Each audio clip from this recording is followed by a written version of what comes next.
La perspectiva de género a nivel local, ¿qué significa para la autoridad? La perspectiva de género en el ámbito de las políticas públicas se relaciona directamente con el ejercicio de gobierno y con la función de la administración pública.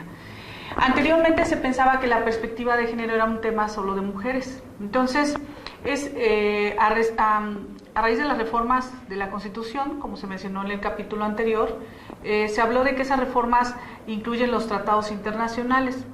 Muchos de esos tratados y que son convenciones específicas, como lo es la CEDAW y Belém do Pará, establecen que los gobiernos locales tienen que crear políticas públicas específicas con perspectiva de género. Pero, ¿qué es la perspectiva de género?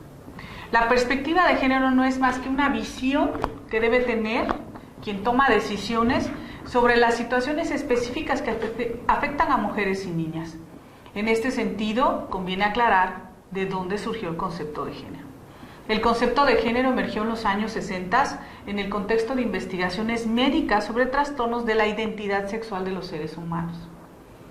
Estos investigadores determinaron que la identidad sexual de las mujeres y de los hombres no es resultado directo de un sexo biológico, sino de las pautas de socialización y representación cultural. En esa conclusión podemos ver entonces, y se ha dicho, que el género es una construcción sociocultural. ¿Pero por qué se ha dicho eso? Fijémonos bien cómo a través de la historia el papel de las mujeres ha ido cambiando. Cambia constantemente por la cultura, por el entorno, por las creencias, incluso por la propia influencia de la ley. El género es un conjunto de ideas, creencias y atribuciones sociales construidas en cada cultura y momento histórico. Esto significa que puede variar de un lugar a otro y de una época a otra. Ahí vemos, por ejemplo, el papel de las mujeres en la cultura egipcia, vemos el papel de las mujeres a nivel de la religión o de la cultura cristiana, o vemos cómo el papel de las mujeres evolucionó cuando empezaron las luchas por los derechos humanos de las mujeres. Hay culturas que todavía a la mujer se le tiene como no sujeta de derechos. Recientemente vimos una nota periodística donde se hablaba de que ahora ya en Arabia Saudita se le permite a las mujeres manejar.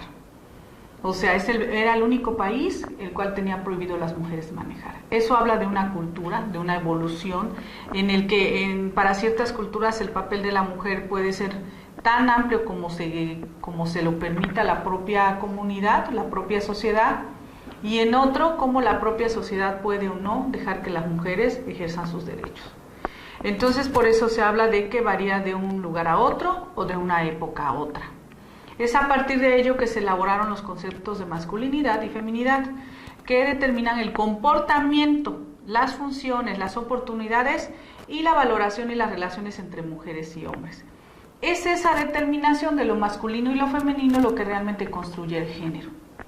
Y a su vez, la masculinidad es entendida de manera diferente en las culturas. Así vemos, por ejemplo, que para que un hombre se pruebe que es hombre, en muchas culturas a los niños se les someten a pruebas muy rudas.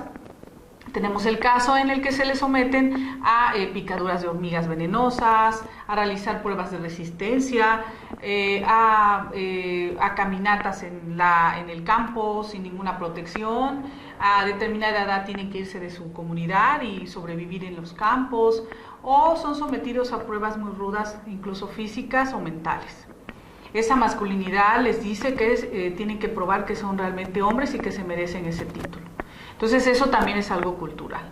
Lo mismo que la feminidad.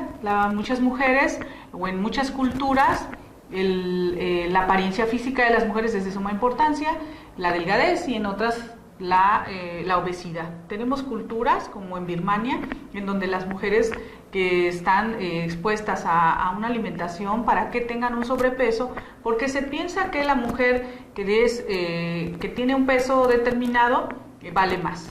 Entonces vemos que esos conceptos de femenino, masculino varían. Hay lugares donde se permite el uso de faldas para los hombres, es muy común verlos de falda, y hay culturas donde eso es visto como algo que no es de hombres. Así se construyen los conceptos de masculino y lo femenino. Podemos a través de la apariencia determinar, o decimos comúnmente esto es muy masculino o esto es muy femenino, porque lo determinamos en base a nuestra propia cultura. Lo mismo pasa en esa valoración que se le da a las actividades que realizan los hombres, que varía de acuerdo a las tareas que realizan las mujeres. Incluso en el plano social, en donde a las mujeres el trabajo, por ejemplo, de cuidados o domésticos se considera que son atribuciones propias de mujeres y por lo tanto no se le da un valor debidamente en lo social y tampoco en lo económico. Se dice que no es productiva una mujer que está en casa. Cuando hay culturas, por ejemplo las europeas, en donde las mujeres que se quedan en casa son sumamente recompensadas porque se dedican a la tarea más preponderante para el Estado, que es el cuidado de hijas e hijos.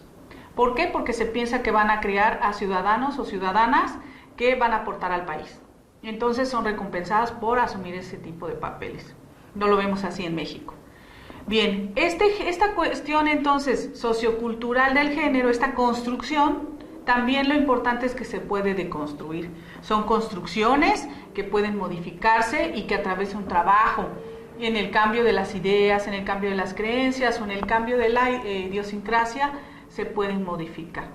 Recordemos que estas desigualdades en la creencia de lo que es lo masculino y lo femenino, de lo que vale más, es lo que ha generado la violencia hacia las mujeres y las niñas, que detona muchas veces en un feminicidio, que ese será un tema que hablaremos posteriormente. Ahora, ¿cuál es la diferencia entre sexo y género? ¿Por qué hay tanta confusión entre sexo y género? En el ejercicio que contestaron previamente, en la evaluación diagnóstica, pudieron observar algunas preguntas. Eso nos determina una visión de esa confusión que existe sobre los conceptos. El sexo, pues, es considerado como las diferencias y características biológicas, anatómicas, fisiológicas y cromosómicas de los seres humanos que los definen como hombres y mujeres. Es decir, con esas características se nace y no se pueden modificar, son universalmente reconocidas. Sí, lo que no pasa con la construcción del género, que es algo que podemos cambiar. ¿Sí?